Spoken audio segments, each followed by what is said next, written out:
اعوذ باللہ من الشیطان الرجیم بسم اللہ الرحمن الرحیم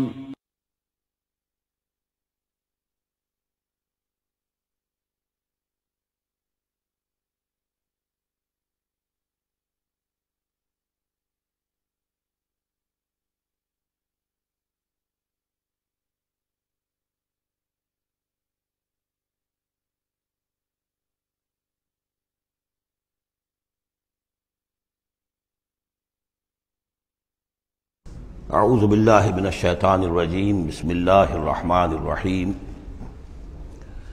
یا ایھا الذین آمنوا اذکروا اللہ ذکرا کثیرا وسبحوہ بکرۃ واصیلا هو الذی یصلی علیکم وملائکتہ لیخرجکم من الظلمات الی النور وکان بالمؤمنین رحیما صدق اللہ العظیم۔ اہل ایمان اللہ کا ذکر کیا کرو کثرت کے ساتھ۔ ذکر کثیر سے مراد کیا ہے؟ کہ انسان کسی بھی حال میں ہو اللہ کو یاد رکھے۔ پنجابی میں ایک کہاوت ہے، ہتھ کارول دل یارول۔ کام آپ کر رہے ہیں، کوئی بھی کر رہے ہیں، لیکن یہ کہ آپ کا دل اللہ کے ساتھ لگا ہونا چاہیے۔ اس کا جو بہترین طریقہ ہے وہ یہ ہے کہ تمام جو بھی معمولات زندگی کے ہیں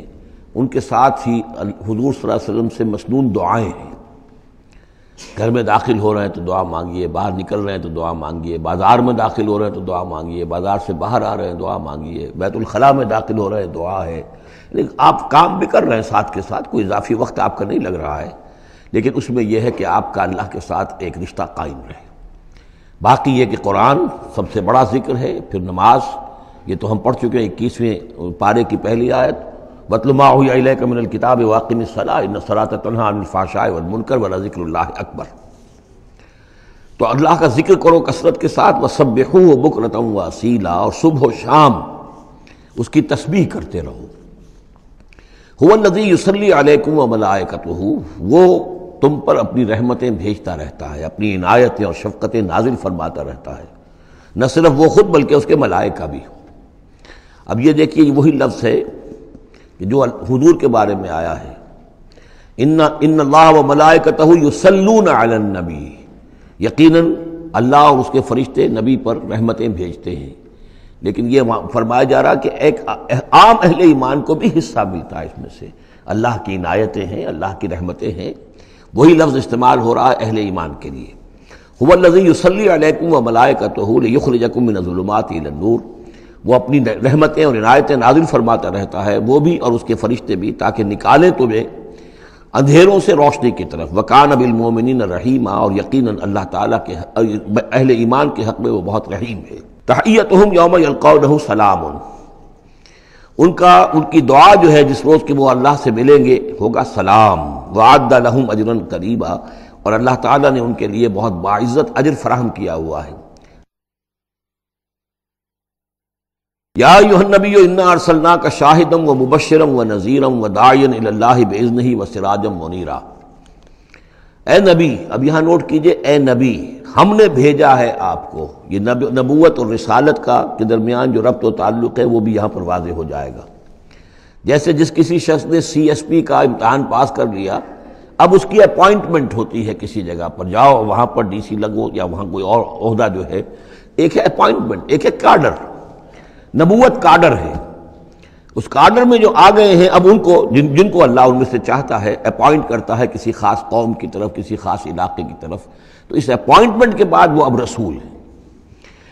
یا ایھا النبی، اے نبی، اسی لیے کہا جاتا ہے کہ حضور کی نبوت کا ظہور جو ہوا ہے وہ پہلی وحی سے۔ وہ سورہ علق کی 5 آیتیں، اقرأ بسم ربک الذی خلق، خلق الانسان من علق، اقرأ وربک الاکرم الذی علم بالقلم، علم الانسان ما لم یعلم۔ اب ان 5 آیتوں میں کہیں تبلیغ کا حکم نہیں ہے، یہاں سے نبوت کا تو آغاز ہو گیا،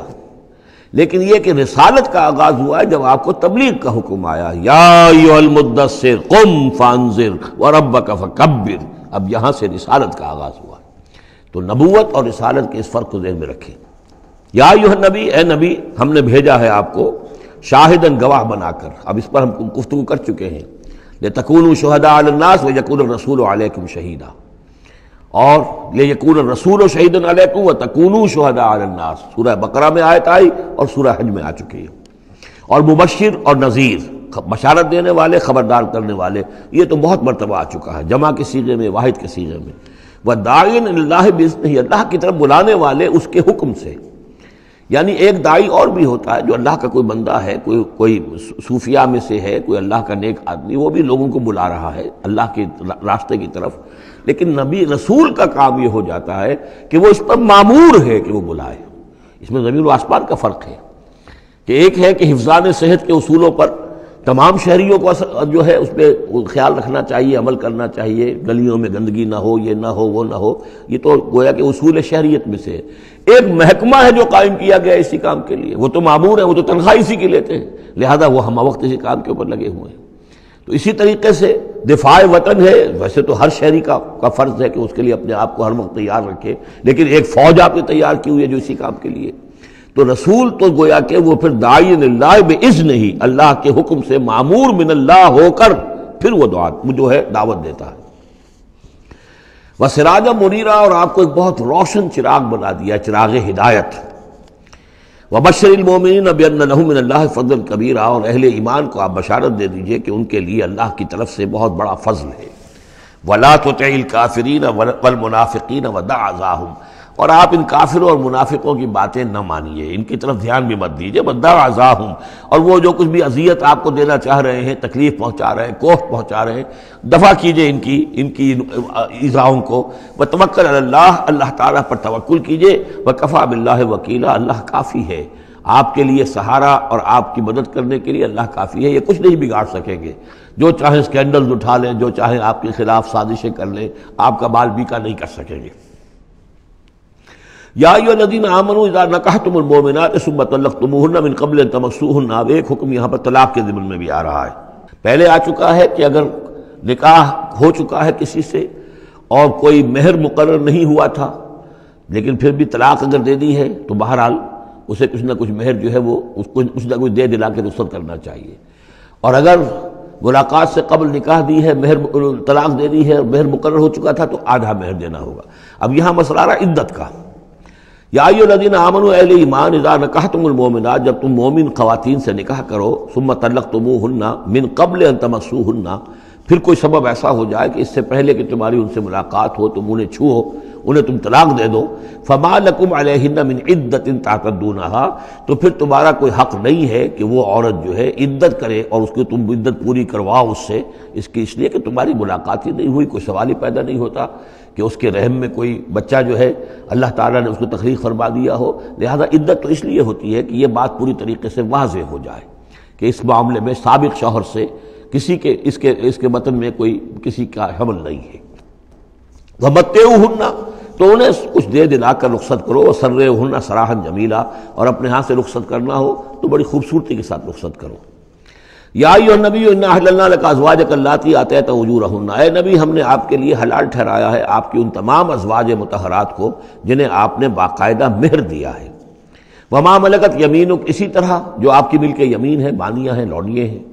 مما افاء اللہ علیک، جو اللہ تعالیٰ نے آپ کو فے کے طور پر دے دی ہوں. جیسے آپ کو معلوم ہے کہ یہ ماریہ قبطیہ جو آئی تھی رضی اللہ تعالی عنہ، یہ بھی جو مقوقس تھا مصر کا اس وقت کا حکمران، اس نے ہدیے کے طور پر بھیجی تھی.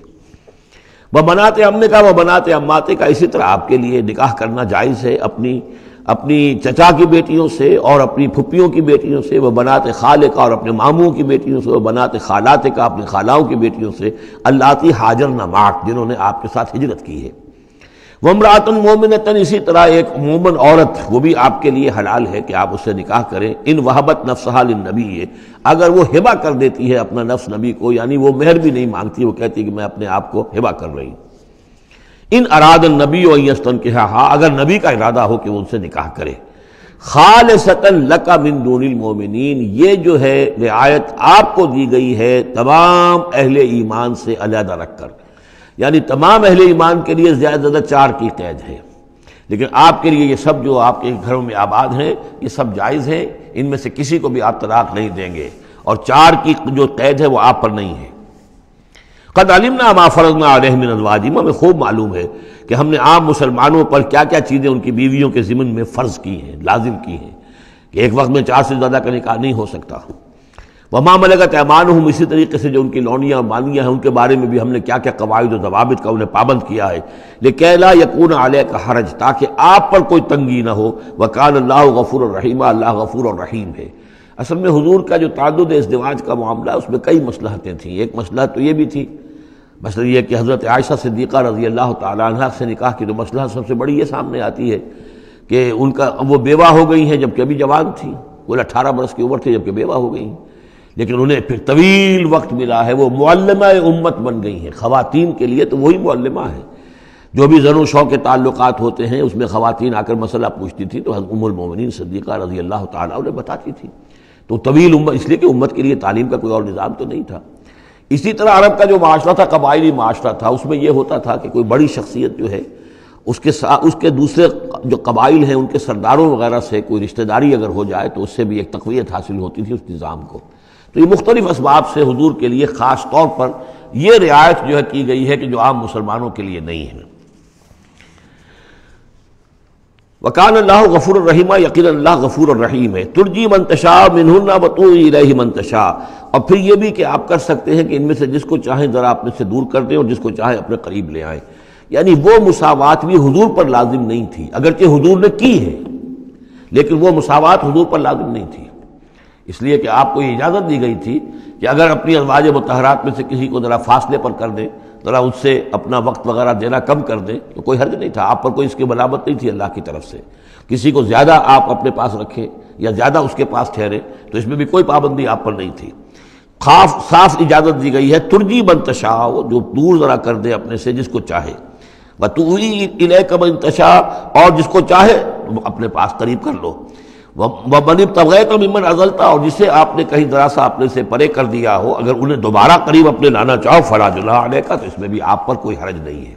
ذالک ادنی ان تقر اعینہن، یہ زیادہ قریب تر ہے اس سے کہ ان کی آنکھیں بھی ٹھنڈی رہیں، ولا یحزن، اور وہ رنجیدہ نہ ہوں، یعنی ایسا نہ ہو کہ کسی اپنی زوجہ محترمہ سے آپ ذرا زیادہ دیر کے لیے جو ہے وہ دور رہیں، ایسا بھی نہیں ہونا چاہیے، ان کی بھی آنکھوں کی ٹھنڈک رہنی چاہیے۔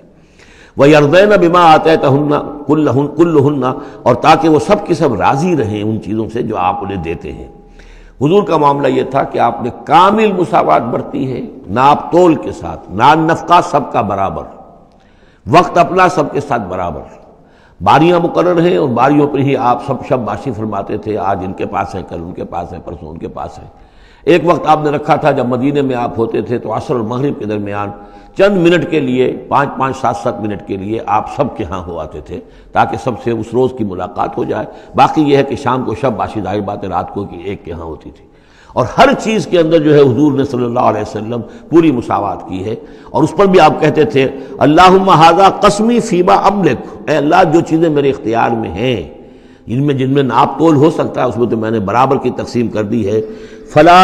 تلمنی فیما تملک ولا املک، تو اللہ مجھے اس پر ملامت نہ ہو کہ جو میرے اختیار میں نہیں بلکہ تیرے اختیار میں، یعنی میرا دلی رجحان اگر ان میں سے کسی ایک طرف زیادہ ہے تو ظاہر بات ہے انسان کو اس کے اوپر اختیار نہیں ہے، اور یہ سورہ نساء میں آ بھی چکا ہے کہ یہ معاملہ تو تم چاہو بھی تو اس میں تمہارے لیے ممکن ہی نہیں ہے کہ اس قلبی رجحان کو بھی برابر تقسیم کر سکو، یہ تمہارے اختیار میں نہیں ہے، تو ظاہر بات ہے اس کے اوپر اللہ تعالیٰ کی طرف سے بات کچھ بھی نہیں ہے۔ واللہ یعلم ما فی قلوبکم، اللہ جانتا ہے جو کچھ کہ تمہارے دلوں میں ہے، وقال اللہ علیما حکیما، اللہ علیم اور حکیم ہے۔ لا یحل لک النساء من بعد، لیکن اب اس کے بعد جتنے بھی نکاح آپ کر چکے ہیں اب آپ کے لیے کوئی اور نکاح کرنا جائز نہیں ہے۔ یہ صورتحال بس اب فل سٹاپ لگ گیا ہے، اب نہ تو ان میں سے کسی کو آپ طلاق دیں گے اور نہ ہی مزید کوئی شادی کریں گے۔ ولا ان تتبدل بہن من ازواج، اور نہ یہ کہ آپ ان میں سے کسی کی جگہ کسی اور کو لائیں گے۔ ولو اعجبک حسنہن، خواہ آپ کو وہ بہت پسند بھی آئی ہو، اگر کسی خاتون کی طرف آپ کی رغبت ہو بھی گئی ہو بربنائے طبع بشری، تو اب آپ کو مزید نکاح کی اجازت نہیں ہے۔ دیکھیے قرآن مجید صاف صاف بات کرتا ہے، خود حضور نے صاف بات کی ہے، مجھے تمہاری اس دنیا سے 2 ہی چیزیں پسند ہیں یا شاید 3 چیزیں پسند ہیں، ایک تو یہ کہ خوشبو پسند ہے، ایک عورتیں مجھے پسند ہیں۔ تو جو آپ نے اس میں قطعاً کوئی آپ نے جھجک نہیں رکھی کہ جو باتیں ہیں، جو بھی فطرت ہے انسان کی اور جو بھی اللہ تعالیٰ نے بنائی ہے اس کے مطابق تو آپ نے فرمایا کہ مجھے تو دلچسپی ہے، کوئی شک نہیں۔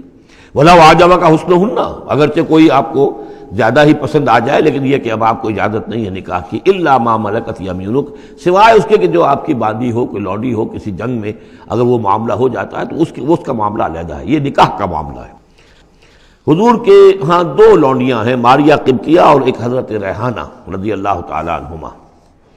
وَكَانَ اللَّهُ عَلَىٰ كُلِّ شَيْءٍ رَقِيبًا، اللہ تعالیٰ ہر چیز پر نگران ہے، ہر چیز کا پہرا دے رہا ہے۔ یا ایھا الذین آمنوا لا تدخلوا بیوت النبی الا ان یؤذن لکم، اب دیکھیے جو ہم سورہ نور میں پڑھ آئے ہیں کہ اے مسلمانوں تم کسی گھر کے اندر داخل نہ ہو جب تک کہ تمہیں حتیٰ تستانسوا ویؤذن لکم، اور اجازت نہ تمہیں مل جائے اور تم ان سے جو ہے پہلے بات چیت کرو، اذن لے کر داخل ہو۔ یہ سورہ نور میں آیت نمبر 27 اور 28، حتیٰ تستانسوا، اور 28 میں آیا یؤذن لکم۔ لیکن یہ اس سے پہلے حکم آ رہا ہے، یہ حکم بھی سب سے پہلے نبی کے گھر کے بارے میں آیا، جیسا کہ میں بتا چکا ہوں یہ سن 5 کا نزول ہے، وہ سن 6 کا نزول ہے، پھر اس کو ایکسٹینڈ کیا ہے تمام مسلمانوں پر۔ یا ایھا الذین آمنوا، اہل ایمان مت داخل ہو جایا کرو نبی کے گھروں میں، الا ان یؤذن لکم، الا یہ کہ تمہیں اجازت دی جائے، الی طعام غیر ناظرین اناہ، کھانے کے لیے اگر تمہیں بلایا جائے تو ایسا نہ ہو کہ پہلے ہی جا کے دھرنا مار کر بیٹھ جاؤ کہ کھانا تیار ہو رہا ہے تو بیٹھے ہوئے وہاں۔ ولیکن اذا دعیتم فادخلوا، جب تمہیں بلایا جائے تب داخل ہو، فاذا طعمتم فانتشروا، جب کھانا کھا لو تو پھر وہاں سے منتشر ہو جاؤ، چلے جاؤ۔ ولا مستانسین لحدیث، اور وہاں بیٹھ نہ رہو وہ ڈیرا جما کر کے اب حضور کی باتیں سنیں گے، کچھ گفتگو ہوگی تو بیٹھے رہیں۔ ان ذالکم کان یؤذی النبی، یہ چیز نبی کے لیے ایذا کی باعث تھی، انہیں تکلیف پہنچا رہی تھی۔ وہی جو پرائیویسی ہے گھر کی، اب اس میں یہ ہے کہ کوئی آ گیا ہے اور دھرنا مار کے بیٹھا ہوا ہے، اور حضور کی مروت ہے، حضور شرافت کی وجہ سے کچھ کہہ بھی نہیں سکتے ہیں، اور ظاہر بات ہے وہ کوئی ایک کنال کے اور ایک ایکڑ کے گھر تو تھے نہیں، وہ چھوٹا سا کوئی ایک حجرہ ہے۔ اب اسی میں بعض اوقات ایسا ہوتا تھا کہ حضرت عائشہ کے حجرے میں کوئی شخص آ گیا ملنے کے لیے، اس نے اذن چاہا تو حضور نے بلا لیا، تو حضرت عائشہ ذرا پیٹھ موڑ کر بیٹھ گئیں، اپنی کمر ادھر کر دی، کوئی چادر اوپر لے لی، اور کہاں جگہ تھی وہاں پر، وہیں پر آ کر وہ شخص آ کے اپنی بات کرتا تھا پھر چلا جاتا تھا۔ تو فرمایا کہ یہ چیزیں جو ہے یہ یقیناً تکلیف باعث بن رہی تھی۔ ان ذالکم کان یؤذی النبی فیستحیی منکم، تو وہ تو تم سے حیا کرتے ہیں، کہہ نہیں سکتے کچھ۔ واللہ لا یستحیی من الحق، اللہ کو حق کے بیان کرنے میں کوئی جھجک نہیں ہے۔ وَإِذَا سَأَلْتُمُوهُنَّ مَتَاعًا فَاسْأَلُوهُنَّ مِنْ وَرَاءِ حِجَاب، اب یہ پہلی مرتبہ لفظ حجاب آیا ہے قرآن میں۔ جب تمہیں نبی کی بیویوں سے کوئی چیز مانگنی ہو تو پردے کی اوٹ سے مانگو۔ یہ گویا کہ اس پردے اور حجاب کے لیے پہلا حکم آیا ہے کہ دروازوں کے اوپر پردے ڈال دیے جائیں، اور یہ کہ پردے کے پیچھے سے رو در رو ہو کر نہیں، ایک دوسرے کے آمنے سامنے ہو کر نہیں، پردے کے پیچھے سے مانگو۔ یہاں سے حجاب کا سلسلہ اب شروع ہوا۔ ذالک اطہر لقلوبکم وقلوبہن، یہی زیادہ پاکیزہ طرز عمل ہے تمہارے دلوں کے لیے بھی، ان کے دلوں کے لیے بھی۔ ظاہر بات ہے کہ مرد اور عورت کے درمیان جو بھی اللہ تعالیٰ نے رکھی ہے، کشش رکھی ہے، اب ان چیزوں میں بہتر یہی ہے کہ نگاہ ایک دوسرے پر نہ پڑے۔ وما کان لکم ان تؤذوا رسول اللہ، اور تمہارے لیے یہ بالکل جائز نہیں ہے کہ تم اللہ کے رسول کو ایذا پہنچاؤ۔ اصل میں اس مسئلے میں ایک بات اور بھی سمجھ لیجئے، حضور کے ساتھ معاملہ خاص بھی تھا۔ ایک تو یہ کہ یہ تمام اصلاحات ہیں جو تمام مسلمان معاشرے کے لیے ہیں، لیکن یہ کہ اس کے لیے چیریٹی بگنز ایٹ ہوم، پہلا کام جو شروع کیا گیا ہے وہ محمد رسول اللہ کے گھر سے۔ لیکن ایک دوسرا مسئلہ بھی ہے کہ جو منافق تھے اور ان میں سے جو شریر تھے، وہ طاق میں رہتے تھے کہ کوئی سکینڈل اٹھائیں حضور صلی اللہ علیہ وسلم کے گھر کے بارے میں۔ ما کان لکم ان تؤذوا رسول اللہ، تمہیں یہ تمہاری روا نہیں ہے کہ اللہ کے رسول کو تم ایذا پہنچاؤ۔ ولا ان تنکحوا ازواجہ من بعدہ ابدا، یہاں وہ روک لگا دی، اور نہ یہ جائز ہے تمہارے لیے کہ تم اس کی بیویوں سے ان کے بعد نکاح کرو کبھی بھی۔ یہ بین، چونکہ ویسے بھی وہ ازواجہ امہاتہم، اس کی جو بیویاں ہیں حضور کی، وہ تو تمہاری اہل ایمان کی مائیں ہیں، وہ ایک درجہ وہ بھی آ گیا۔ اب خاص صراحت کے ساتھ بھی کہہ دیا ولا ان تنکحوا ازواجہ من بعدہ ابدا، حضور کی ازواج کے لیے چونکہ اس کا کوئی امکان نہیں تھا، اسی لیے حضور کسی کو طلاق نہیں دے سکتے تھے۔ طلاق دیں تو ظاہر بات ہے وہ کسی اور سے تو نکاح کر نہیں سکتی۔ یہی وجہ ہے کہ تعدد ازدواج کا معاملہ حضور کے لیے زیادہ ایکسٹینڈ کر دیا گیا۔ ان ذالکم کان عند اللہ عظیما، اور یہ چیز اللہ کے نزدیک بہت بڑی ہے۔ تو اس سے یہ کہ اگر کسی کے لیے کسی کے دل میں، کسی خبیث کے دل میں کوئی خیال ایسا آ بھی رہا ہو تو اب یہاں یہ کہ اس کی روک لگ گئی کہ یہ بات جو ہے، یہ دروازہ یہ ہمیشہ کے لیے بند ہے۔ ان تبدوا شیئا او تخفوہ فإن اللہ کان بکل شیء علیما، خواہ تم کسی چیز کو ظاہر کرو اور خواہ تم چھپاؤ، اللہ تعالیٰ تو ہر چیز کا علم رکھتا ہے۔ لا جناح علیکم علیہن فی آبائہن، اب یہ وہ حکم آ رہا ہے جو تفصیل سے آیا ہے بڑی، وہ تو اب ہم پڑھ چکے سورہ نساء میں، وہ بعد میں آیا ہے، یہ ذرا مختصر آ رہا ہے کہ گھر میں داخلے سے جن کو روک دیا گیا ہے کہ وہ گھر سے باہر کھڑے ہو کر مانگنے جو کچھ مانگنا ہے، گھر میں داخل نہیں ہو سکتے، اب اس میں استثناء کون کون ہے، کون گھر میں جا سکتا ہے، اندر جا سکتا ہے، زنانے میں کون جا سکتا ہے؟ لا جناح علیہن، کوئی حرج نہیں ہے نبی کی بیویوں پر، فی آبائہن، ان کے باپوں کے بارے میں، حضرت عمر آئیں حضرت حفصہ کے گھر میں کوئی رکاوٹ نہیں، حضرت ابو بکر آئیں حضرت عائشہ کے گھر میں کوئی رکاوٹ نہیں، ولا ابنائہن، نہ ان کے بیٹوں کے بارے میں، ولا اخوانہن، نہ ان کے بھائیوں کے بارے میں، ولا ابناء اخوانہن، نہ ان کے بھائیوں کے بیٹے یعنی بھتیجوں کا، ولا ابناء اخواتہن، اور نہ ان کی بہنوں کے بیٹے یعنی بھانجوں کا، ولا نسائہن، اور نہ ہی ان کی اپنی جان پہچان والی عورتوں کا، ولا ما ملکت ایمانکم، اور جو غلام یا جو لونیاں ہیں، اور اکثر و بیشتر اہل سنت کے نزدیک یہاں صرف لونیاں مراد ہیں، ان کے بارے میں ٹھیک ہے وہ گھر میں داخل ہوں۔ گویا کہ یہ جو تفصیلی آیت آئی ہے سورہ نساء میں، اس کا یہ نیوکلیس جو ہے جو شروع میں، وہ یہ ہے جو سورہ احزاب کے اندر، یہ مختصر ہے، مزید اس میں پوری فہرست کر کے اس کو مکمل کر دیا ہے کہ یہ ہے محرم، اور جو محرم ہے وہ محرمات ابدیہ ہیں، ان سے کبھی بھی کسی بھی حالت میں نکاح ہو ہی نہیں سکتا اس عورت کا۔ باقی یہ ہے جتنے بھی مرد ہیں وہ نامحرم ہیں، وہ باہر رہیں گے، کوئی چیز مانگنی ہے پردے کے اوٹ سے مانگیں گے، یہ ان کا معاملہ رہے گا، اور گھر میں داخل ہوں گے اگر تو عورت پردہ کرے گی، جیسے کہ حضرت عائشہ کا میں نے آپ کو طریقہ بتایا، یا اگر کہیں 2 کمرے ہیں تو عورت کسی اور کمرے میں جائے گی، اور وہ جو ہے وہ کسی اور کمرے میں آئیں گے۔ یہ طریقہ ہے اسلامی معاشرت کا، مسلمانوں کی طرز رہائش کا۔ واتقین اللہ، اور اے نبی کی بیویوں ڈرتی رہو اللہ سے، ان اللہ کان علی کل شیء شہیدا، یقیناً اللہ تعالیٰ ہر چیز پر گواہ ہے۔ ان اللہ وملائکتہ یصلون علی النبی، اب یہ خاص طور پر لفظ وہی ہے، یصلی علیکم وملائکتہ، یہاں صرف ترتیب بدل گئی ہے۔ یقیناً اللہ اور اس کے فرشتے رحمت اور شفقت اور عنایت نازل کرتے رہتے ہیں نبی پر صلی اللہ علیہ وسلم۔ یا ایھا الذین آمنوا صلوا علیہ وسلموا تسلیما، اے ایمان کے دعوے دارو، اے ایمان لانے والو، تم بھی ان پر رحمت بھیجتے رہا کرو، اور تم بھی اللہ تعالیٰ سے دعا کرتے رہا کرو کہ اللہ ان کے اوپر اور درود بھیجے اور رحمت بھیجے۔ وسلموا تسلیما، انہیں سلام کیا کرو، ان کو سلام بھیجا کرو۔ ان الذین یؤذون اللہ ورسولہ، یقیناً وہ لوگ کہ جو ایذا پہنچاتے ہیں اللہ کو اور اس کے رسول کو، لعنہم اللہ فی الدنیا، اب یہ منافقین کا تذکرہ ہو رہا ہے اس سورہ مبارکہ میں، جیسا کہ مدنی صورتوں میں اکثر و بیشتر ہے۔ ان الذین یؤذون اللہ ورسولہ، بے شک وہ لوگ کہ جو ایذا پہنچاتے ہیں اللہ اور اس کے رسول کو، لعنہم اللہ فی الدنیا والآخرہ، تو لعنت اللہ نے ان پر لعنت کر دی ہے دنیا اور آخرت دونوں میں، وعد لہم عذابا مہینا، اور ان کے لیے ایک بڑا اہانت آمیز عذاب تیار کر رکھا ہے۔ والذین یؤذون المؤمنین والمؤمنات بغیر ما اکتسبوا،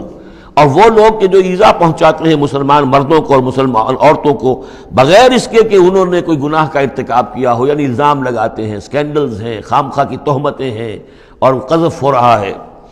فقد احتملوا بہتانا و اسما مبینا، تو انہوں نے تو اپنے اوپر جھوٹ کا اور بہت بڑے گناہ کا بوجھ لے لیا ہے۔ ابھی یہاں پر قذف کی سزا نہیں آئی، قذف کا حکم جو ہے اس کی حد وہ پھر سورہ نور میں آ چکی ہے، وہ ہم پڑھ چکے ہیں۔ 80 درے لگائے جائیں، 80 کوڑے، اگر کوئی شخص کسی مسلمان خاتون کے اوپر زنا کا الزام لگائے اور پھر 4 گواہ پیش نہ کر سکے، 80 کوڑے لگیں گے۔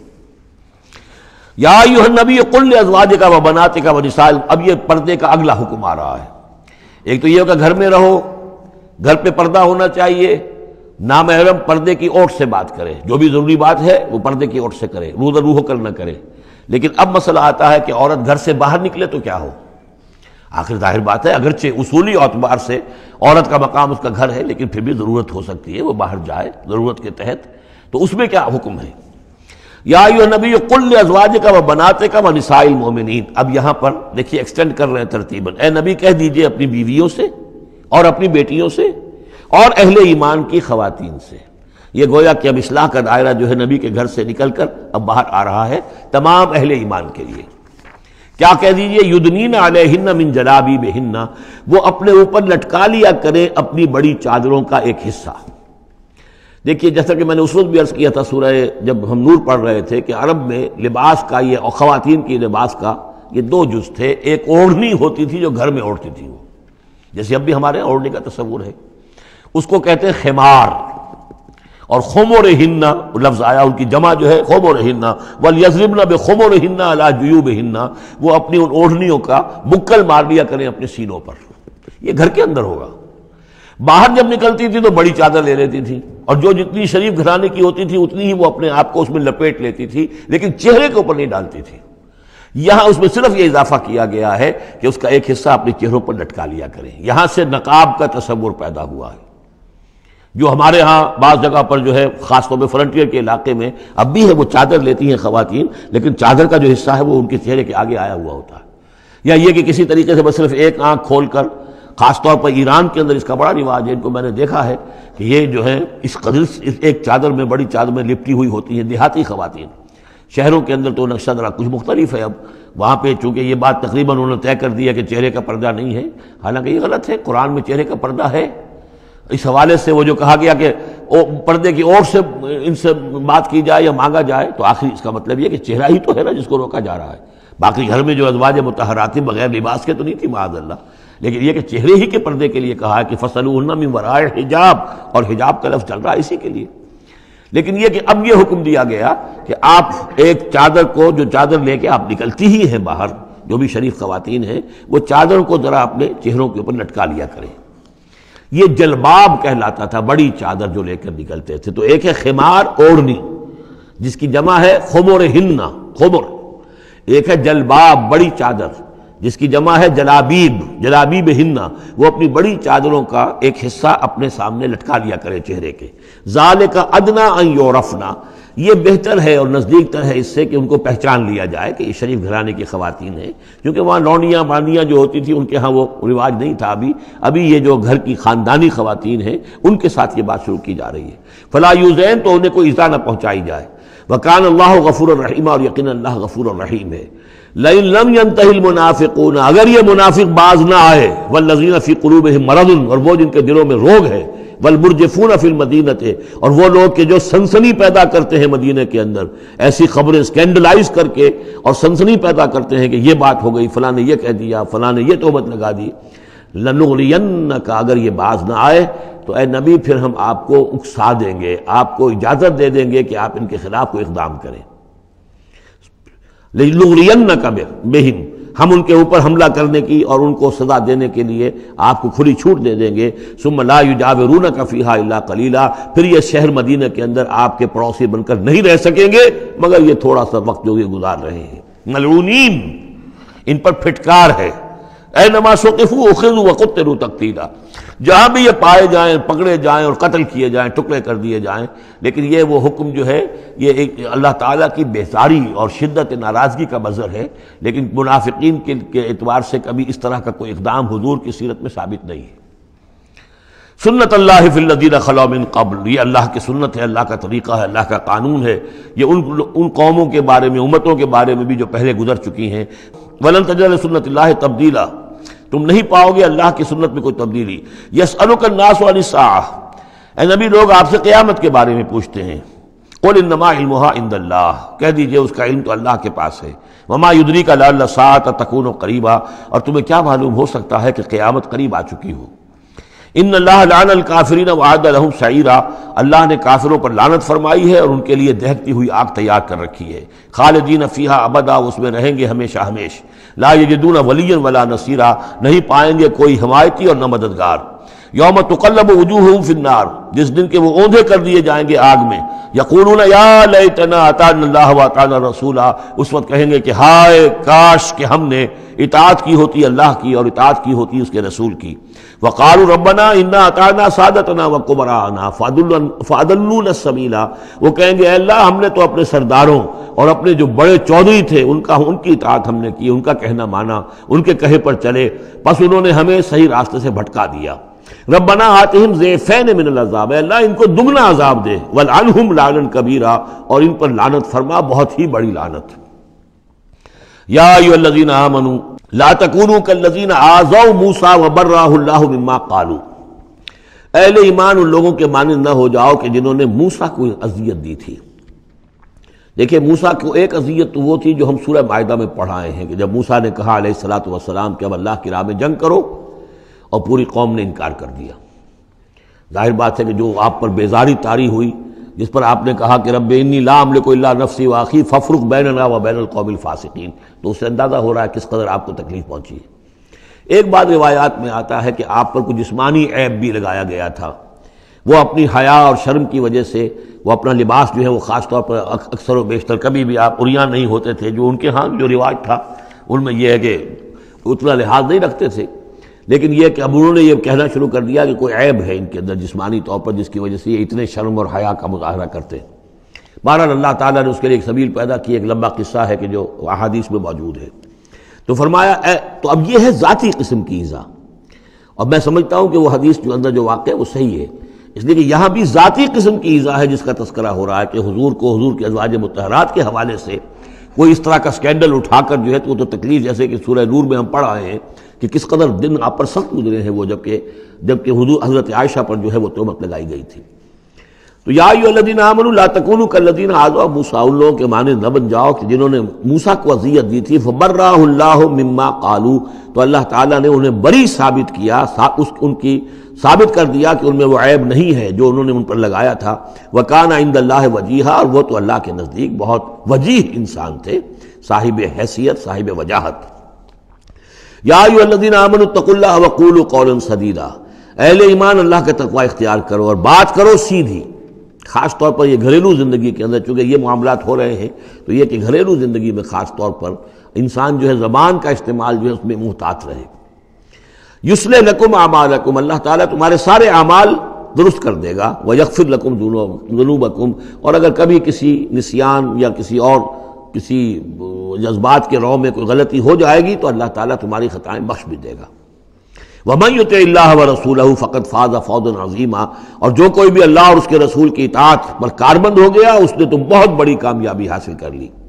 یہ دو آیتیں جو ہیں، یا ایھا الذین آمنوا اتقوا اللہ وقولوا قولا سدیدا یصلح لکم اعمالکم ویغفر لکم ذنوبکم ومن یطع اللہ ورسولہ فقد فاز فوزا عظیما، یہ بھی حضور نے خطبہ نکاح میں شامل کی تھی، جیسے سورہ نساء کی پہلی آیت، یا ایھا الناس اتقوا ربکم الذی خلقکم من نفس واحدۃ وخلق منها زوجها وبث منهما رجالا کثیرا ونساء واتقوا اللہ الذی تساءلون به والارحام ان اللہ کان علیکم رقیبا، ایک وہ آیت، دو یہ، اور ایک آیت سورہ آل عمران کی، یا ایھا الذین آمنوا اتقوا اللہ حق تقاتہ ولا تموتن الا وانتم مسلمون۔ انا عرضنا الامانۃ علی السماوات والارض والجبال، ہم نے امانت کو پیش کیا آسمانوں پر اور زمین پر اور پہاڑوں پر، فابین ان یحملنها، تو ان سب نے انکار کر دیا اس کو اٹھانے سے، واشفقن منها، اور اس سے ڈر گئے، وحملها الانسان، انسان نے اسے اٹھا لیا، انہ کان ظلوما جہولا، یقیناً وہ نادان بھی تھا اور ظالم بھی تھا، یعنی اپنے آپ پر ظلم کیا اتنی بڑی امانت سنبھال کر۔ اب یہ امانت کون سی ہے، اس پر بہت سے اقوال ہیں تفسیری، اب ظاہر بات ہے کہ یہاں ان میں سے کون سا کہ کیا دلیل ہے، کسی کے حق میں کیا دلیل ہے، میں جس کو رد کر رہا ہوں کیوں کر رہا ہوں اس کا موقع نہیں ہے، لیکن میرے نزدیک اور مجھے اس پر جزم ہے، پوری طریقے سے وثوق ہے، اس امانت سے مراد ہے روح، یہ عالم امر کی شے ہے، اور لا کر عالم خلق، یہ ہمارا وجود حیوانی جو ہے یہ عالم خلق کی شے ہے، عالم امر کی شے کو بطور امانت عالم خلق کے اس وجود کے اندر امانت کے طور پر رکھا گیا ہے، یہ اللہ کی امانت ہے، وَنَفَخْتُ فِيهِ مِن رُوحِي، اپنی روح میں سے پھونک دوں تمہارے اندر، تو یہ ہے امانت، بہت عظیم امانت ہے۔ عالم امر میں آپ کو بتا چکا ہوں صرف فرشتے اور ارواح انسانیہ، یہ عالم امر کی چیز ہے، انہی کی جو کمیونیکیشن ہے وہی اس کو بھی امر کہا گیا ہے، عالم امر کی شے ہے۔ باقی جتنے بھی ہیں، یہ جنات ہوں یا جو بھی حیوانات ہیں، ہمارا بھی جو جسد حیوانی ہے وہ جو ہے عالم خلق کی شے ہے، اور یہی شے ہے اصل میں وہی جس کی بنا پر کہ انسان مسجود ملائک بنا ہے، یہ جو روح ہے اسی کی بنا پر مسجود ملائک ہے، اسی کے بنا پر خلافت ملی ہے، اسی کے بنا پر وحی کا یہ محبت بنا ہے کہ وحی اس کو آ سکتی ہے، جنات کے ہاں وحی نہیں ہے، ان میں روح نہیں ہے، وحی نہیں ہے، کوئی نبی جنات میں نہیں بھیجا گیا، بلکہ انسانوں ہی میں جو نبی آئے انہی کی پیروی جو ہے وہ جنات بھی کرتے رہے۔ اور یہ جو روح کے بھوکے جانے سے پہلے یہ کیفیت تھی، وہ تھا ظلوم اور جہول، یہ میں سمجھتا ہوں کہ انسان کا جو حیوانی وجود ہے جو میں نے کئی مرتبہ اس سے پہلے بیان کیا، اس میں تو کمزوری ہے، خلق الانسان من عجل، خلق الانسان ضعیفا، انسان جو ہے وہ تو اس کی فطرت، اس کی خلقت کے اندر جلدی عجلت پسندی بھی ہے، انسان کمزور پیدا کیا گیا ہے، یہاں ظلوم اور جہول کہا جا رہا ہے۔ اگر تو صرف حیوان انسان ہوتا اور اس میں روح خدا بندی نہ پھونکی گئی ہوتی تو ظلوم اور جہول تھا، لیکن روح خدا بندی پھونکے جانے کے بعد اب صورت وہ نہیں ہے، اسی لیے فرمایا گیا والتین والزیتون وطور سینین وہذا البلد الامین لقد خلقنا الانسان فی احسن تقویم ثم رددناہ اسفل سافلین۔ ہم نے پیدا کیا انسان کو تو سب سے پہلے پیدا کیا تھا ارواح کی شکل میں، وہ احسن تقویم بلند ترین رتبے کی شے، لیکن پھر اسے لوٹا دیا ہے نچلوں میں سب سے نیچے، یعنی جنات سے بھی نیچے چلا گیا انسان۔ کیوں چلا گیا؟ کہ اس کا یہ جسد حیوانی جو ہے ان سے کمتر ہے، اس میں یہ ڈال دی گئی روح۔ تو یہ ہے وہ امانت میرے نزدیک، واللہ عالم۔ لِيُعَذِّبَ اللَّهُ الْمُنَافِقِينَ وَالْمُنَافِقَاتِ، اس امانت ہی کا اب یہ ظہور ہوگا۔ اس کا نتیجہ کیا نکلے گا؟ جو اس امانت کا حق ادا کرے گا اس کے لیے اللہ تعالیٰ کے لیے روح و ریحان و جنت نعیم۔ جو اس امانت میں خیانت کرے گا، اس کا حق ادا نہیں کرے گا، وہ حیوانی بن کر رہ جائے گا، حیوانی خواہشات اور حیوانی ہی داعیات ہی کا تابع فرمان بن کر رہ جائے گا۔ اس نے گویا کہ خیانت کی اس امانت میں، اس کے لیے لِيُعَذِّبَ اللَّهُ الْمُنَافِقِينَ وَالْمُنَافِقَاتِ وَالْمُشْرِكِينَ وَالْمُشْرِكَاتِ، تاکہ نتیجہ یہ نکلے کہ اللہ عذاب دے منافق مردوں کو، منافق عورتوں کو، اور مشرک مردوں کو اور مشرک عورتوں کو۔ وَيَتُوبَ اللَّهُ عَلَى الْمُؤْمِنِينَ وَالْمُؤْمِنَاتِ، اور اللہ تعالیٰ عنایت فرمائے اور معاف کرے اور توبہ قبول کرے اور توبہ کی توفیق دے اہل ایمان مردوں کو بھی، اہل ایمان عورتوں کو بھی۔ وَكَانَ اللَّهُ غَفُورًا رَحِيمًا، یقیناً اللہ تعالیٰ غفور اور رحیم ہے۔ یہ جو چوتھا گروپ تھا مکی اور مدنی صورتوں کا وہ یہاں ختم ہوا، 8 مکیات اور 1 مدنی صورت۔ اب 5واں گروپ شروع ہو رہا ہے، اس میں 13 ہیں مکی صورتیں اور پھر 3 آئیں گی مدنی صورتیں۔ لیکن یہ جان لیجئے کہ اب جو مدنی صورتیں آئیں گی وہ چھوٹی چھوٹی ہیں، زیادہ زیادہ 4 رکوع، اکثر و بیشتر 2 رکوع۔ یہ جو بڑی مکیات تھیں وہ تقریباً مدنیات جو ہیں وہ ختم ہو چکی ہیں۔ سورہ بقرہ، سورہ آل عمران، سورہ انفال۔ ترتیب کیا ہے؟ پہلے سورہ بقرہ ہے، پھر سورہ انفال ہے، پھر سورہ آل عمران ہے، پھر سورہ نساء ہے، پھر سورہ نور ہے، پھر سورہ احزاب ہے، پھر سورہ نور ہے، پھر سورہ مائدہ ہے۔ یہ ہے طویل، جو سائزیبل اور طویل مدنیات ہیں۔ باقی چھوٹی جو ہے وہ ان کے بین بین ان کے درمیان آتی رہی ہیں۔ جیسے سورہ صف جو ہے وہ بھی سورہ احزاب کے ساتھ ہی متصل نازل ہوئی ہے۔ سورہ محمد ہے وہ بھی سورہ بقرہ کے ساتھ متصل نازل ہوئی ہے، وہ بھی غزوہ بدر سے پہلے پہلے نازل ہوئی ہے۔ تو چھوٹی صورتوں کا معاملہ جو ہے وہ علیحدہ ہو جائے گا، لیکن یہ کہ عام بڑی صورتوں کی ترتیب یہ ہے البقرہ اور پھر انفال، پھر آل عمران، پھر نساء، پھر یہ جو ہم نے ابھی ختم کی احزاب، اور پھر نور، اور پھر مائدہ۔ سورۃ سبا، بسم اللہ الرحمن الرحیم۔ اب نوٹ کر لیجئے یہ آخری مرتبہ 2 صورتیں قرآن میں آ رہی ہیں جو الحمدللہ سے شروع ہو رہی ہیں، تقریباً 7 8 پاروں کے فصل سے۔ سورہ فاتحہ الحمد سے شروع ہوئی، الحمدللہ رب العالمین الرحمن الرحیم۔ پھر سورہ انعام آئی تھی، وہ بھی الحمدللہ الذی خلق السماوات والارض وجعل الظلمات والنور۔ اس کے بعد پھر 15ویں پارے میں آئی سورہ کہف، الحمدللہ الذی انزل علی عبدہ الکتاب ولم یجعل لہ عوجا۔ اور اب پھر یہ 7 پاروں کے بعد 22ویں پارے میں سورہ سبا بھی ہے، اس سے آگے سورہ فاطر بھی ہے، یہ جوڑے کی شکل میں ہے، اور یہ دونوں الحمدللہ سے شروع ہو رہی ہیں۔ الحمدللہ الذی لہ ما فی السماوات و ما فی الارض، کل تعریف، کل حمد، کل شکر اللہ کے لیے ہے جس کی ملکیت ہے ہر وہ شے،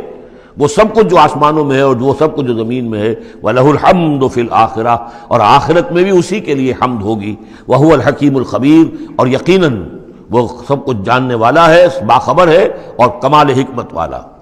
اور آخرت میں جو میدان حشر میں حضور نے فرمایا لِوَاءُ الْحَمْدِ بِيَدِي، میرے ہاتھ میں حمد کا جھنڈا ہوگا۔ حضور کھڑے ہوں گے میدان حشر میں لِوَاءُ الْحَمْد، اب حمد کا جھنڈا لے کر۔ اور اس حمد کا خاص تعلق ہے اس آخری امت کے ساتھ۔ حضور کا نام بھی اسی سے ہے، محمد، احمد، حامد، یہ نام ہے حضور کے صلی اللہ علیہ وسلم۔ اور حمد جو ہے حمادون، یہ امت جو ہے حمادون ہے، یہ بہت حمد کرنے والے ہیں۔ اور قیامت کے دن میدان حشر کے اندر حمد کا جھنڈا حضور کے ہاتھ میں ہوگا، دست مبارک میں۔ اور حضور فرماتے ہیں اس روز جو میں اللہ کی حمد کروں گا وہ آج نہیں کر سکتا۔ یعلم ما یلج فی الارض وما یخرج منها، وہ جانتا ہے جو کچھ زمین میں گھستا ہے، داخل ہوتا ہے، اور جو کچھ کہ اس سے نکلتا ہے، وما ينزل من السماء وما يعرج فيها، اور جو کچھ کہ اترتا ہے آسمان سے نازل ہوتا ہے اور جو کچھ کہ چڑھتا ہے اس میں، وهو الرحیم الغفور، اور وہ غفور ہے اور رحیم ہے۔ وقال الذين كفروا لا تأتينا الساعة، اور یہ کہتے ہیں کافر کہ کبھی یہ قیامت نہیں آئے گی، یا ساعہ جو ہے کبھی نہیں آئے گی۔ ساعہ اور قیامت کا فرق میں بیان کر چکا ہوں، اور اس میں گویا کہ ابھی تک جو ماضی قریب تک جو خیال رہا ہے سائنسدانوں کا کہ کائنات ابدی ہے، ہمیشہ رہے گی، اس کے ختم ہونے کا سوال ہی نہیں۔ اب یہ ہے کہ سائنس جو ہے فزکس کے میدان میں یہ بات مسلم ہو چکی ہے کہ یہ ابدی نہیں ہے، بلکہ اس سے ختم ہونا، کتنا عرصہ میں ختم ہونا یہ ہم نہیں کہہ سکتے، لیکن یہ کہ مختلف اعتبارات سے یہ طے اب ہو چکا ہے کہ یہ ہمیشہ رہنے والی نہیں ہے، اس کو ایک دن ختم ہونا ہے۔ اور جس طرح کہ یہ پھیلی ہے، جس طریقے سے پھل جھڑی ہوتی ہے ایک، اسی طریقے سے یہ پھیلی ہے اور اسی طریقے سے یہ واپس لوٹ جائے گی۔ بقل بلا وربی، کہہ دیجئے کیوں نہیں، یقیناً مجھے میرے رب کی قسم ہے، لتاتینکم، وہ تم پر آ کر رہے گی، دھمک کر رہے گی، دھمکے گی تم پر۔ عالم الغیب، مجھے اپنے اس رب کی قسم ہے کہ جو تمام چھپی ہوئی چیزوں کا جاننے والا ہے۔ لا یعزب عنہ مثقال ذرۃ فی السماوات ولا فی الارض، اس سے غائب نہیں ہو سکتا کوئی ذرہ بھی، نہ آسمانوں میں اور نہ زمین میں، ولا اصغر من ذلک ولا اکبر، اور نہ کوئی شے جو اس سے چھوٹی ہو اور نہ وہ کہ اس سے بڑی ہو، الا فی کتاب مبین، مگر یہ کہ وہ کتاب مبین میں، روشن کتاب میں موجود ہے۔ لیجزی الذین آمنوا، یہ قیامت جو آئے گی کیوں آئے گی؟ لیجزی الذین آمنوا وعملوا الصالحات، تاکہ بدلہ دے، جزا دے اللہ تعالیٰ اپنے اہل ایمان بندوں کو جنہوں نے نیک کام کیے۔ اگر نہیں آتی قیامت تو یہ تو بڑی ناانصافی ہو جائے گی۔ جنہوں نے اللہ کے لیے اپنی لذات کو چھوڑا، دنیاوی لذائذ کو چھوڑا، اپنے عیش کو چھوڑا، انہوں نے جان جوکھوں میں ڈالی، انہوں نے جہاد کیا، انہوں نے قتال کیا، انہوں نے اپنے کیریئرز برباد کیے، اپنے مستقبل خراب کر لیے دنیاوی اعتبار سے، اب ان کو کوئی بدلہ نہ ملے، کہیں ان کا اعزاز و اکرام نہ ہو، کہیں ان کو جو ہے خلعتیں نہ ملے، تو یہ تو بڑا ظلم ہو جائے گا۔ لیجزی الذین آمنوا وعملوا الصالحات اولئک لہم مغفرۃ ورزق کریم، یقیناً ان کے لیے مغفرت بھی ہے اور بہت ہی باعزت روزی بھی ہے۔ والذین سعوا فی آیاتنا معاجزین، اور وہ لوگ کہ جو ہماری آیات کو جھٹلانے میں کوشاں ہیں، ہرانے میں، شکست دینے کے اندر، اولئک لہم عذاب من رجز علیم، ان کے لیے تو پھر عذاب ہوگا بہت دردناک۔ وَيَرَى الَّذِينَ أُوتُوا الْعِلْمَ الَّذِي أُنزِلَ إِلَيْكَ مِن رَّبِّكَ هُوَ الْحَقُّ، تاکہ دیکھ لے وہ لوگ کہ جن کو علم دیا گیا ہے کہ یہ جو چیز نازل کی گئی ہے محمد آپ کی طرف، یہ حق ہے آپ کے رب کی طرف سے۔ وَيَهْدِي إِلَى صِرَاطِ الْعَزِيزِ الْحَمِيدِ، اور یہ ہدایت دیتی ہے عزیز اور حمید ہستی یعنی اللہ تعالیٰ کے راستے کی طرف۔ وَقَالَ الَّذِينَ كَفَرُوا، اور جو کافر کہتے ہیں، هَلْ نَدُلُّكُمْ عَلَىٰ رَجُلٍ، کیا ذرا ہم بتائیں آپ کو ایک شخص ایسا بھی ہمارے ہاں پیدا ہو گیا ہے، یہ اس طریقے سے استہزائی انداز میں کہتے تھے کہ هل ندلکم علی رجل، ایک ایسے شخص کی طرف رہنمائی کریں تمہاری، ینبئکم، جو تمہیں یہ خبر دے رہا ہے، اذا مزقتم کل ممزق، جب کہ تم بالکل ریزہ ریزہ ہو جاؤ گے، مرنے کے بعد مٹی ہو کر مٹی میں مل جاؤ گے، انکم لفی خلق جدید، پھر تمہیں ایک مرتبہ اور بنا دیا جائے گا، پیدا کر دیا جائے گا۔ افترا علی اللہ کذبا، اس آیت کو نوٹ کر لیجئے، اس لیے کہ سورت کے آخر میں پھر اس کا حوالہ آئے گا کہ وہ شش و پنج میں تھے۔ معاملہ کیا ہے؟ کیا یہ محمد نے جھوٹ گھڑ لیا ہے؟ اب اس کے بھی شواہد نہیں ملتے تھے ان کے سامنے کہ ان کی سیرت و کردار،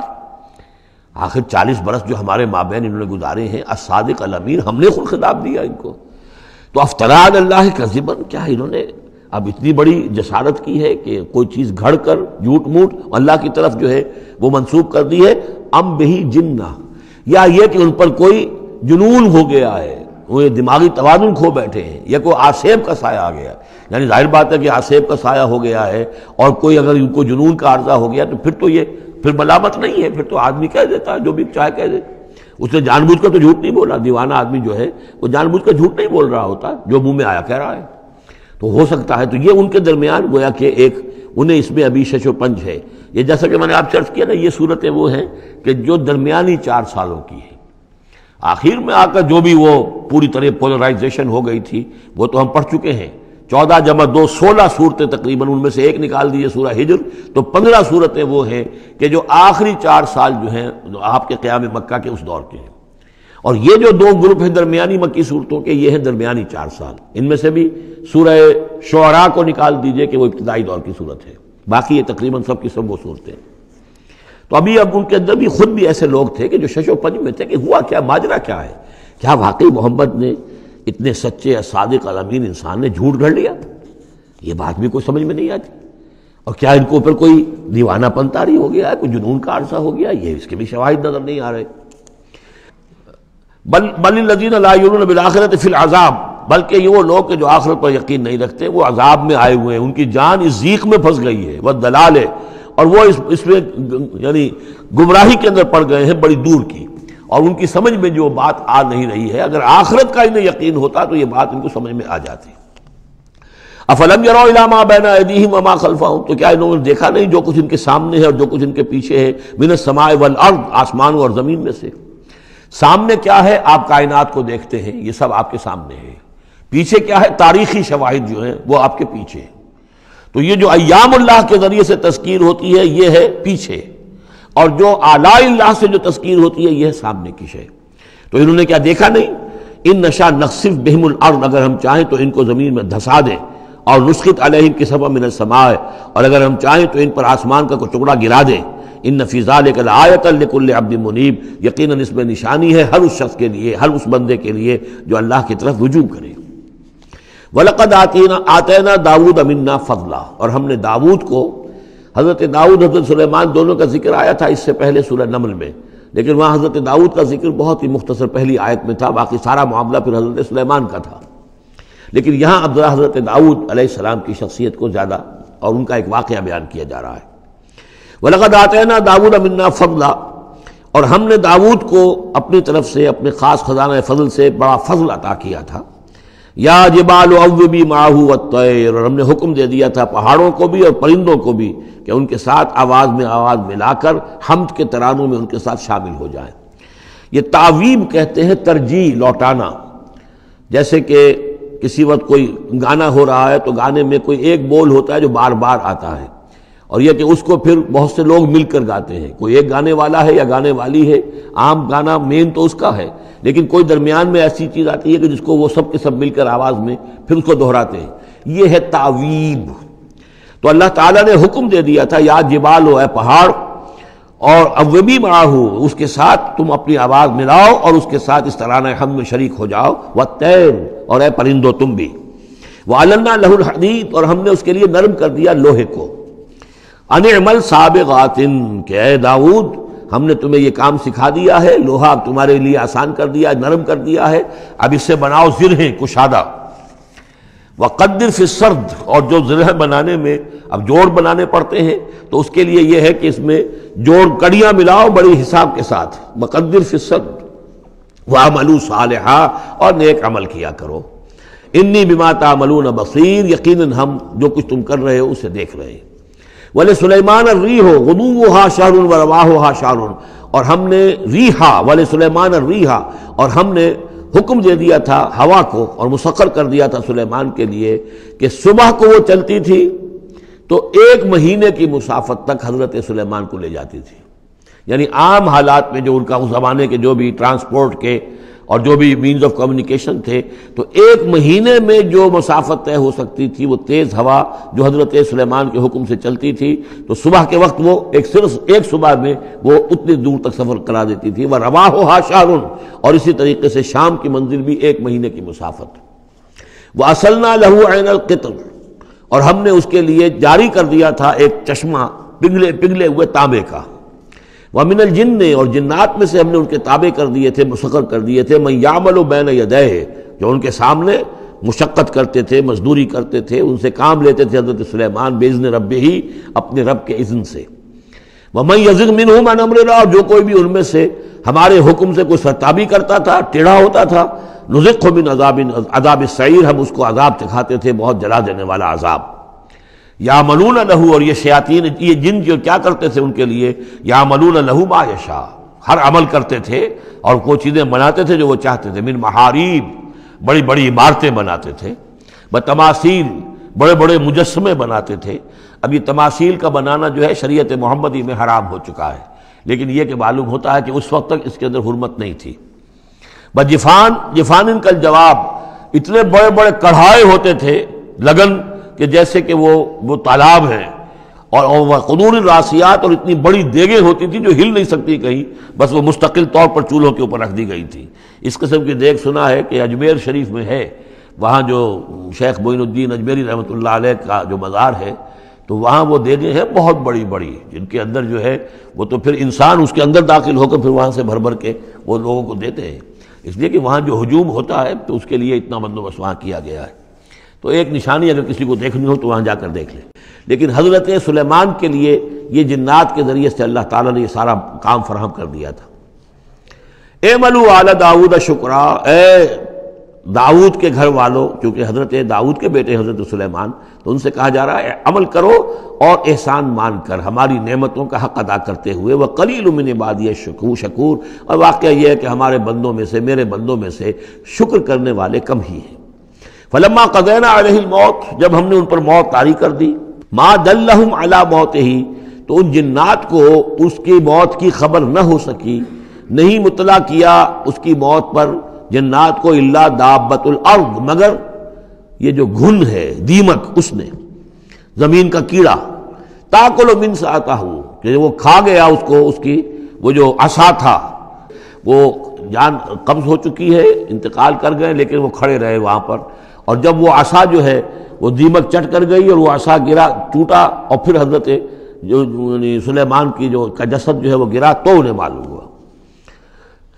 فلما خرّا، تو جب وہ گر پڑے،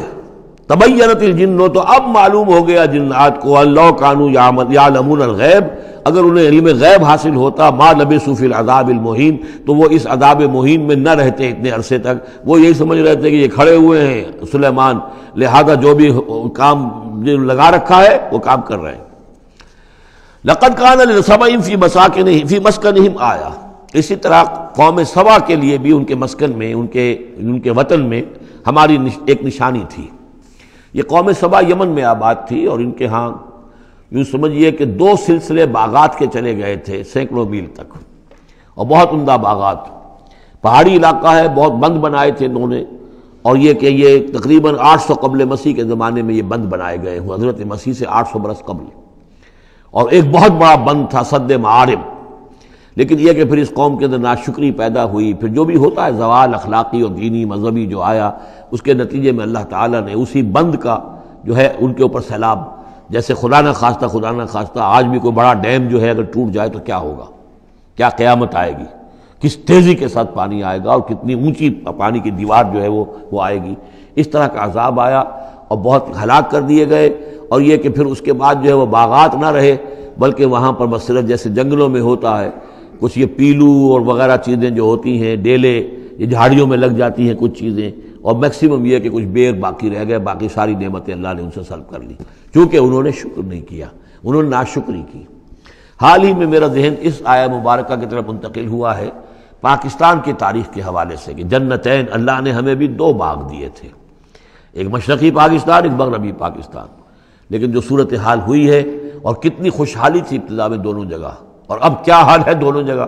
تو اس کے اندازہ کر لیجئے ایک ہلکے درجے میں وہی ہے کہ فیہ ذکرکم، ہمارا ذکر جو ہے وہ کہیں نہ کہیں موجود ہے، بشرطے کہ ہم قرآن کو پڑھتے ہوئے اس کے بین السطور بھی پڑھنے کی کوشش کریں۔ لقد کان لسبع فی مسکنہم آیہ، قوم سبا کے لیے ان کے مسکن میں، ان کے ملک میں ایک آیت، ایک نشانی تھی ہماری، جنتان عن یمین و شمال، 2 باغات کے سلسلے تھے داہنے اور بائیں طرف، کلوا من رزق ربکم، کھاؤ اپنے رب کے رزق میں سے، واشکروا لہ، اور اس کا شکر ادا کرو، بلدۃ طیبۃ، تمہاری یہ بستیاں بہت پاکیزہ ہیں، ورب غفور، اور تمہارا رب جو ہے بہت ہی بخشنے والا ہے۔ فاعرضوا، انہوں نے اعراض کیا، فارسلنا علیہم سیل العرم، پھر ہم نے ان کے اوپر بہت زور کا سیلاب چھوڑ دیا، وبدلناہم، اور ہم نے پھر بدل دیے، بجنتیہم، ان کے ان 2 باغات جن میں ہر طرح کے انواع و اقسام کے پھل تھے، ان کی جگہ پر جنتین، 2 ایسے باغ، ذوات اکل خمط، کہ کچھ کسیلے قسم کے اس میں کچھ پھل ڈیلے وغیرہ جو ہو جاتے ہیں جھاڑیوں کے اندر، وَأَصْلٍ، اور جھاؤ، وَشَيْءٍ مِّن سِدْرٍ قَلِيلٍ، تھوڑا سا بس اگر کچھ رہ گیا تھا وہاں پر تو وہ تھی اگر کوئی اچھی چیز تو وہ کچھ بیر تھوڑے سے۔ ذالک جزیناہم، یہ ہم نے ان کو بدلہ دیا بما کفروا، ان کے کفران نعمت کی وجہ سے، وہل نجازی الا الکفور، اور ایسا برا بدلہ ہم دیتے ہیں صرف انہی کو کہ جو ناشکرے ہوں، وجعلنا بینہم وبین القری التی بارکنا فیہا، اصل میں یہ ایسٹ ویسٹ ٹریڈ کا جو میں نے آپ کو بتایا معاملہ کہ یہ قریش کی ایک رہی ہے، ان کی اجارہ داری رہی ہے اس کے اوپر، اس سے پہلے اس قوم سبا کے پاس تھا یہی معاملہ۔ قوم سبا جو یمن میں یہ آباد تھے اور ان کا یہ سرسب شاداب علاقہ بھی تھا، بہت خوشبویات یہاں پیدا ہوتی تھیں اور ہر طرح کی بڑی آسودگی تھی، اور بہت پرانے زمانے کے جو کچھ سیاح ہیں انہوں نے حالات بھی لکھے ہیں۔ تو اس حوالے سے لیکن یہ جو مشرق و مغرب کی ٹریڈ پوری ان کے پاس تھی، یعنی ہند چینی، ہندوستان چین، یہ سارا مشرق سے سارا سامان جو آتا تھا تجارتی وہ یمن کے ساحل پر آ گیا۔ ادھر یورپ سے سارا سامان جو آیا مرچنڈائز وہ آ گیا فلسطین کے ساحل پر، میڈیٹرینین کو کراس کیا فلسطین کے ساحل پر آ گیا۔ اب ان دو پوائنٹس کے درمیان جو ہے ان کے قافلے جاتے تھے، اور اللہ تعالیٰ نے ایسا کیا تھا کہ ایک طرف تو کئی سو میل تک تو ان کے باغات ہی چلے گئے تھے، پھر یہ کہ آگے بھی یہ ہے کہ تھوڑے تھوڑے وقفے کے بعد ایسی بستیاں آباد کر دی تھی اللہ نے اس راستے پر کہ جو راستے ہی پر تھیں، تو گویا کہ راستہ پرامن بھی ہو گیا، پرسکون بھی ہو گیا، ضرورت کی چیزیں بھی ملنے لگیں۔ لیکن یہ کہ جب ان کے اندر گراوٹ آئی تو انہوں نے اس کی ناشکری کی، اللہ یہ کیا فائدہ، یہ سب ہے، اس میں تو کوئی جو ہے خاص ہمارے لیے ایڈونچر تو ہے ہی نہیں، تو کوئی دور کا سفر ہو اس میں خطرے بھی ہوں، اس میں کوئی اندیشے بھی ہوں، تب لطف آئے سفر کرنے کا۔ تو اللہ تعالیٰ نے پھر یہ جو ان کی ساری سہولتیں جو دے رکھی تھیں وہ ان سے سلب کر لی۔ وَجَعَلْنَا بَيْنَهُ وَبَيْنَ الْقُرَى الَّتِي بَارَكْنَا فِيهَا، اور ہم نے ان کے مابین اور ان بستیوں کے مابین جن میں ہم نے برکت دی ہے، اب یہ وہ فلسطین کا علاقہ ہے، الَّذِي بَارَكْنَا حَوْلَهُ قُرًى ظَاهِرَةً، ہم نے بہت سی بستیاں ایسی بنا دی تھی اس پورے علاقے کے اندر کہ جو ان کے شاہراہ جو تھی تجارتی اس کے عین کناروں پر تھی، ظاہر تھی ان پر۔ وَقَدَّرْنَا فِيهَا السَّيْرَ، اور ہم نے اس میں اندازہ مقرر کر دیا تھا چلنے کا، سفر کرنے کا، گویا کہ ہر 30 میل بعد یا 50 میل کے بعد کوئی نہ کوئی ایسی آبادی ہے تاکہ انہیں وہاں پر سہولت ملے۔ سیروا فیہا لیالی وایاما آمنین، اور ہم نے کہہ دیا تھا کہ اب کرو سیر اس میں، کیا کرو سفر اس میں آرام سے، امن کے ساتھ، راتوں کو بھی اور دن کو بھی۔ فقالوا ربنا باعد بین اسفارنا، پروردگار ذرا ہمارے سفروں کے اندر جو ہے وہ ذرا لمبائی پیدا کر دے، دوری پیدا کر دے۔ وظلموا انفسہم، اور انہوں نے اپنے آپ پر ظلم کیا۔ فجعلناہم احادیث، تو اب ہم نے انہیں صرف کہانیاں بنا دیا، اب ان کی کہانیاں رہ گئی ہیں، ان کی تاریخ کے اندر داستانیں رہ گئی ہیں، اب ان کا کوئی نام و نشان نہیں رہا۔ وَمَزَّقْنَاهُمْ كُلَّ مُمَزَّقٍ، اور ہم نے ان کو ریزہ ریزہ کر دیا، ختم کر دیا، منتشر کر دیا، اس لیے کہ جب یہ بند ٹوٹا ہے اور سیلاب آیا ہے، یہ آیا ہے کوئی 450 عیسوی میں، یعنی حضور کی ولادت سے لگ بھگ سمجھیے 125 برس پہلے، اور حضور پر جب وحی شروع ہوئی تو تقریباً اسے 150 یا 160 برس پہلے،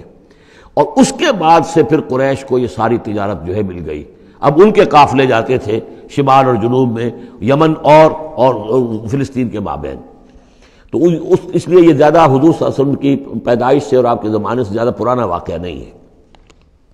وَمَزَّقْنَاهُمْ، اس کے بعد یہاں سے یہ لوگ چلے گئے، خود اوس اور خزرج کے قبیلے جو ہیں یہ بھی یمن ہی سے آ کر آباد ہوئے ہیں اس مدینہ منورہ میں، اور جو عراق وغیرہ کے قبائل ہیں وہ بھی یہاں سے نکل کر جا کر عرب قبائل آباد ہوئے۔ یمن بہت زیادہ بہت بڑا مرکز رہا تہذیب کا، تمدن کا، عرب تہذیب و تمدن کا بہت بڑا گہوارہ۔